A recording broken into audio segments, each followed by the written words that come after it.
Zone push করে লাস্টে এনিমিটাকে eliminate করতে গেলে যে সমস্যাটা সব থেকে বেশি হয় সেটা হচ্ছে গাইজ লাস্টে যে ম্যানটা থাকে ওটার থেকে নিজেকে বাঁচায় রাখা আর কি। মানে লাস্টে যে ম্যানটা থাকে ওইটা যদি অতিরিক্ত প্রো প্লেয়ার হয় ভাই এই প্লেয়ারটার মতো, তাহলে ভাই নিজের বাঁচানো কিন্তু অনেক বেশি কষ্টকর হয়ে যায়। তো দেখো গাইজ এই ম্যানটা এত বেশি পাকনারে ভাই, প্রথমত আমার গাড়িটা ফাটাই দিছে, মানে এখানে যে গাড়িটা ছিল ওইটা।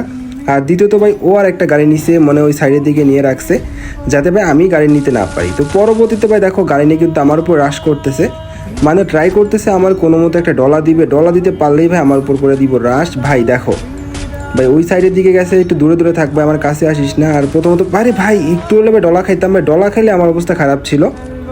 মানে ভাই দেখো কি লেভেল, আরে ভাই বুস্ট ইউজ করতেছে আবার, ভাই ভাই কি বলবো, কিছু বলার নেই। যাক ম্যানটা কিন্তু গায়ে থেকে নেমে গেছে, আমি ওর থেকে একটু দূরে যাবো। আর গাইজ আমার ট্রাই করতে হবে একটু নিজের বাঁচায় রাখার জন্য আর কি, কারণ আমি যদি এখন জোনের বাইরে চলে যাই তাহলে কিন্তু কখনোই ভুয়া করতে পারবো না। তো যার জন্য আমার একটু ওয়েট করতে হবে, মানে ওয়েট করে নিজের একটু মানে সেফ প্লেস রাখতে হবে। আর প্রথমত আমি গাড়িটা ফাটাই দিব যাতে ওই গাড়িটা নিয়ে আমার উপর বিরক্ত করতে না পারে। তো গাইজ এখন হচ্ছে আমার কাজ, আমি জোনের বাইরে চলে যাব, কারণ ভাই এখন যদি জোনের বাইরে না যাই তাহলে কিন্তু বেশি মেডি ইউজ করতে পারবো না। আর এটা কিন্তু র্যাঙ্ক ম্যাচ ভাই, তোমরা কেউ ভুলেও না ক্লাসিক বা কাস্টম।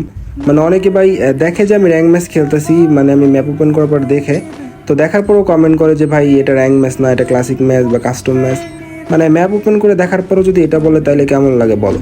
তো পরবর্তীতে আমার গাড়িটা চলে আসে, আমি সরাসরি গাড়ি নিয়ে চলে যাবো এখন জোনের বাইরে। জোনটা কিন্তু এখন অনেকটা বড় আছে, তোমরা দেখতে পারতেছো, জোন কিন্তু একদম ছোট হয়ে যায়নি।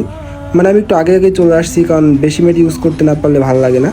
তো ফাইনালি আমরা চলে আসছি মেডিকেলের কাছে গাইজ। তো কি মনে আমি ভুয়া কি করতে পারবো? যদি ভুয়া করতে পারি তাহলে অবশ্যই তোমরা পেজটা ফলো করে টিকটকটা ফলো করে দিবা। দেখো জোনটা কিন্তু এখন অনেকটা বড়, আমরা এখানে দেখতে পারতেছি। আমার কাছে কিন্তু বেশি মেডি নেই, মাত্র 11টা মেডিকেট আছে ভাই। 11টা মেডিকেট দিয়ে সম্ভবত ভুয়া করা সম্ভব হয়ে যাবে, কারণ জোনটা এখনও কিন্তু মানে এতটা বেশি বড় নাই যে আমি জোনের বাইরে মরে যাবো, মানে মেডিফোরায় মরে যাবো। 8টা মেডিকেট অনেকগুলো মেডিকেট ভাই, মানে ভাই রে ভাই আমার নেট খারাপ করতেছে গান, বুঝলাম না। তো গাইজ কি মনে আমি কি ভুয়া করতে পারবো ভাই? এখানে কিন্তু হিল আমার অনেক বেশি কাটতেছে, আর এখানে কিন্তু নেটের অবস্থা প্রচুর খারাপ আমার, মানে বারবার হলুদ হয়ে যাচ্ছে ভাই। জোনও কিন্তু পুরো শেষ হয়ে যাচ্ছে ভাই, ভুয়াকে তো করতে পারবো ভাই। এখন কিন্তু অতিরিক্ত জোনে হিল কাটবে, পুরোভাবে জোন সাদা হয়ে গেছে, ম্যাচ কি ভুয়া করতে পারবো? ও ভাই রে ভাই, ভাই জোন বেশি টানার আগেই কিন্তু ম্যাচ টান করে ফেলছি ভুয়া। তো গাইজ লাস্টে তোমরা যদি জোন পুশ করে ভুয়া করতে চাও অবশ্যই লাস্টে এনিমি থেকে নিজের বাঁচায় রাখবা, নাহলে টিম আপ করতে হবে, কিছু করার নেই ভাই।